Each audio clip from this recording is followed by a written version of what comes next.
waddan ku yaala qaaradda Afrika oo gubaya 45,000 oo digaagadooda ama doorooyin ah. Haddaba waa kuma waddankaasi. Intaan ugu gudagelin sheekadan haddii ay tahay markii kugu horeysay aad ma soo booqato fadlan nagu soo biir maasan. Waddanka Mozambique oo ku yaala qaaradda Afrika ayaa gubaya in ka badan 45,000 oo digaagadooda ama doorooyin ah si ay u xakameeyaan hargabka shimbiraha oo kaga imaanaya dalka Koonfur Afrika. In ka badan 45,000 oo digaagadooda ayaa la gowracay, la gubay deedna la xabaalay koonfurta waddanka Mozambique si loo xakameeyo faafitaanka xanuunka hargabka shimbiraha sida ay sheegeen saraakiisha waddankaasi. Digaagadahan ayaa laga soo dhoofiyay waddanka dariska la ah Mozambique ee Koonfur Afrika, halkaasi oo uu ka dilaacay hargabka shimbiraha.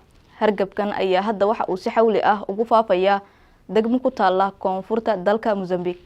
Mas'uuliyiinta dalkaasi ayaa isku dayaya in ay xakameeyaan faafitaanka cudurkan iyadoo laga cabsi qabo in uu ku faafo qaybo kale oo ka mid ah waddankan.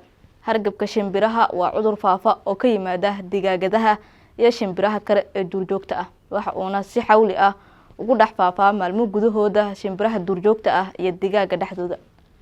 Cudurkan ayaa keenay in ay yaraato ukunta iyo hilibka digaaga. Waxa uuna sare u kac aad u xoogan ku imaaday hilibka digaaga guud ahaan dalka Mozambique oo ay ku jirto caasimadda dalkaasi.